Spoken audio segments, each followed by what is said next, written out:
right, Smiles the DJ here, Go Radio, the alternative channel. Honored, privileged to be joined by Jon Bellion. I'm honored. I'm privileged to be here. Oh man, come on now. For real. I told you before we started recording that I need records to play on the radio. I need musicians to make quality work. So hopefully I can come through with that request. No, you're doing that, man. The Human Condition is a great record. You just released it. Thank you. So many cool songs on it. Very eclectic. Thank you. I hear everything from, and I hope you don't take this the wrong way or whatever, but like I hear everything from like The Weeknd to Owl City to Michael Jackson to, you look at this list of all these bands that we play on the alternative channel. I mean, it's all over the place. I'll take all of that. Yeah. No problem. I would love all of those comparisons. It's a long journey, right? I mean, you've been making music for a long time. Yeah. When this record finally came out a few weeks ago, about last month, I think. Yeah. How did that feel? It was good. I mean, we had the top 4 record in the country, sandwiched between Lemonade and Rihanna. Sure. So yeah, that was a good feeling. I mean, to do it with no radio single yet, with nothing, just with the fan base, organic fan base, it makes you really realize the power of having a following and having a fan base, because they're the real gatekeepers. They're the ones that make things go for you. So they really put me in the position to even have a conversation with you right now. So it's great. Well, and just to kind of give it back to you, it's artists like you and fans that you have that are inspiring a station like Go Radio to really kind of rethink the way that we're presenting music. Incredible. You know what I'm saying? Yeah. I mean, look, the Nirvanas of the world and Sublimes of the world, I'm not saying they're going to go anywhere, but there's a much bigger emphasis on spotlighting what you're doing and what the 1975 are doing, and 21 Pilots is the biggest band in the world, and it's because of these like kind of organic fan bases that you're getting. Literally. Yeah. How did you see this? How did this happen for you? When did you start making music, and then when did you start seing this fan base sort of growing? I was making music as like a obsessive hobby, just songs. I didn't really think it was going to go anywhere. I went to a music school, had about 1,000 songs written, mastered, produced, rapped on, sang on, made the beat, the whole 9. Got a publishing deal and then started writing records for other people. That's how The Monster came about. Produced and wrote Trumpets, Jason Derulo, and a bunch of different records. And then when I signed to Capitol, I made it a very strong point that I wanted to put out 3 free albums before we ever charged anybody for anything. And it ended up working out because it developed. This is our 3rd national headlining tour that's completely sold out.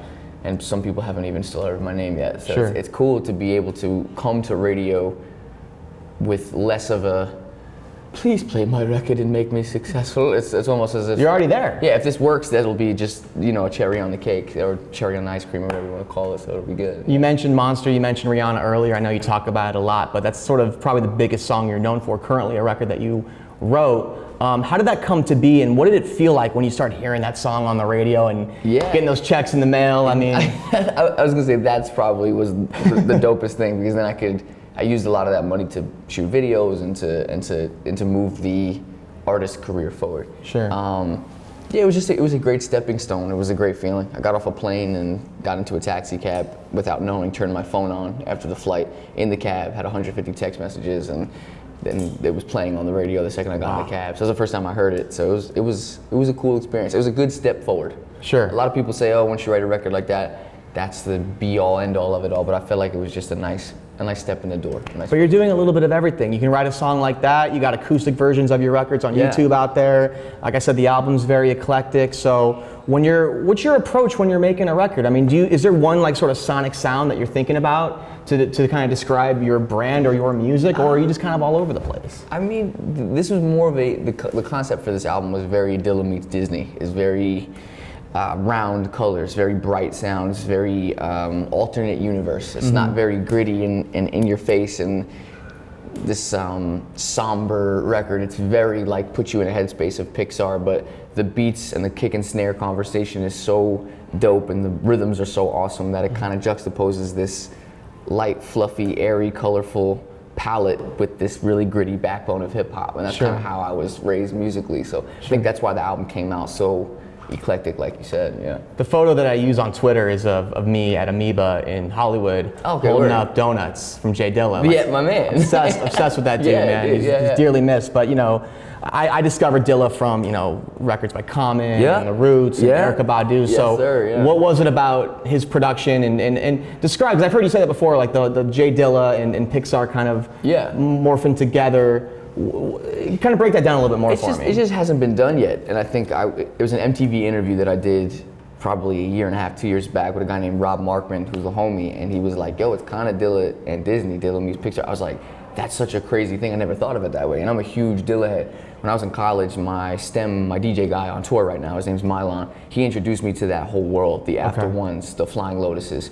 the Dillas, and what it was about Dilla, like you asked, is just the kick snare conversation. Just simple kicks and snares, but the way they're moving, getting your neck snapping like that is something that I always try to go for in my record. So if you hear the single, All Time Low, sure, I think the reason why it's gonna cut through radio so much is because you don't really hear that Ben Gibbard, Owl City, indie-esque lyric delivery over these really shuffled, pocketed drums in a way that when it does play through radio, I feel like it's gonna cut through everything because people are gonna be like, is he English? Is it hip hop? Is it pop? I don't really know what this is, and that's kind of the goal for the album.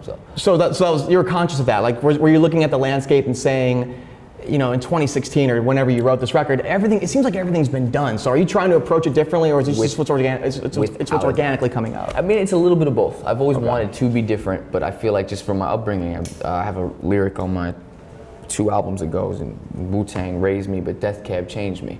You should go and ask Rihanna if the pen game's crazy. My artistry is everything, that's my baby, but when it comes to publishing, it's fuck you, pay me. So it's like, basically, you want, my artistry, I want to be very different. That's what I fought for at the label. I want, this has got to be the single, trust me, it's new, it's different. A lot of the label heads, they want the one that sounds the most familiar. Right. But sometimes I'd rather risk with this record that doesn't sound familiar at all, because if it does cut through, that's when you change the landscape of radio itself. Sure. And that's the goal, so. And what you're doing's working, man. I mean, it seems like you're right so far. Sold out tour. I mean, how many shows have you played on this leg so far? Yeah, this is the 22nd sold out in a row. We've done 22 shows, all 22 sold out. The rest of the tour sold out. We're going back again in 3 months, doubling up in the rooms, and that's going to sell out too. Yeah. And then we do direct support for 21 Pilots. We go on their arena tour with them at the top of the year. It's a good mix. Yeah, I feel like it's just like this generation of the new hot, like fresh type of stuff. I'm glad to be a part of it. They're great people. He reached out through Twitter actually recently and was like, "Yo, come on tour." I was like, What was that call like? That tweet rather. He on the DMs, he's just a really nice guy. I followed him a while back because I saw a Super Smash Brothers tweet that he put out. I was like, you about Tyler or Josh? Tyler. Okay. Yeah. And they asked us to come out, and my manager hit me up. He's like, "Yo, they want you guys to come out on the tour." So I told my band, and everybody's pumped about it. So as we record this interview, you're playing Varsity Theater tonight. As this kind of gets out there, the show will already have happened, but you're coming back and doing Myth, which is, I mean, Varsity's a great venue. The bathrooms are fantastic. I know that sounds weird. Check out the bathrooms. You know what I'm talking about over there? Yeah, my man. So like, they're dope, I swear to God. But you're coming back, and it holds about like 800, 900 people. Myth is like several thousand people, man. Yeah. So I mean, that's gonna be. It's been a blessing to see these venues are calling us after the shows have been sold out for 30, 40 days, saying we're getting 3,000, 4,000 inquiries past the cap that you already sold out. So it's to see the album take legs and we still haven't impacted radio yet, like that it's a blessing. It reminds me of when, much different music, but it reminds me when Gautier dropped Somebody That I Used to Know. That record came out, he was doing all these kind of 500 seaters, and then the record exploded. There was a show in San Francisco where he was supposed to play 500 people. They moved it to a venue that held 8,000. It's amazing what radio can do, man. It's amazing what a smash single can do for your career. It's insane. Well, I love playing your records on my show, man. It's a pleasure to have you here, and I'm happy to have that happen. And to play your music alongside Death Cab for Cutie, you keep dropping them. One of my top 10 favorite bands as well. Likewise. We had them play our Christmas show, Snow Show 15 last year. They were fantastic. Sick. What is it about Death Cab that you relate to and that you like so much? I mean, Ben is such a fantastic lyricist. I was gonna say, it's his lyric approach. Every time any type of group of lyrics, you're there. Like whatever he says, you feel like you can know what jacket color he's wearing, what it felt like, what the situation, what the weather was like. Like he puts you, it's almost like a movie. He's so talented at that, like, exact lyricism. So when I was growing up, I was like, I want to write like that one day. So what was the record for you? Transatlantic. Yeah, that's the one. Yeah. That record is out of control. They usually close with the title track, and it's unreal, man. Like 7 minutes, it keeps building and building. So Man, that's cool. That's cool stuff, man. I think your music works really well alongside bands like that, Foster the People, and like a Coldplay, and then yourself. So I really appreciate what you're doing right now. It's helping us, just like we're helping you playing the record. You're helping us with kind of establishing what we're doing on the alternative channel too. Yeah, so of course. We'll keep that going. Before I get you out of here, I want to remind everyone watching that you're going to be at Myth nightclub. I don't have the date on my head, but we all have Google. You can kind of look that up. People are tech savvy these days on social media. Exactly. I got my Jordan 1s on right now. You got some sandals on as well. What we were kind of talking about sneakers off before we started recording. What's your favorite shoe you ever released? The Mark McFly's.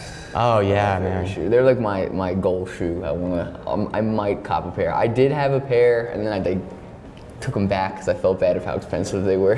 But you're talking about the Back to the Future shoes? Yeah, dude, they're incredible. I think that you can only get those like by like an auction. Yep, or right? like a specialty store when they have them. They don't sell them on like Nike's site or anything. Well, didn't when Back to the Future celebrated their, I think it was their 30th anniversary, they like released some? And they released like 5,000 where the shoes tie themselves, like the movies. Yeah. Man. Well, keep getting those monster checks, and maybe you can yeah, exactly. get a pair. Jon Bellion, I appreciate it, man. Thank you so much. Thank you so much. Appreciate you. Oh man, Go Radio.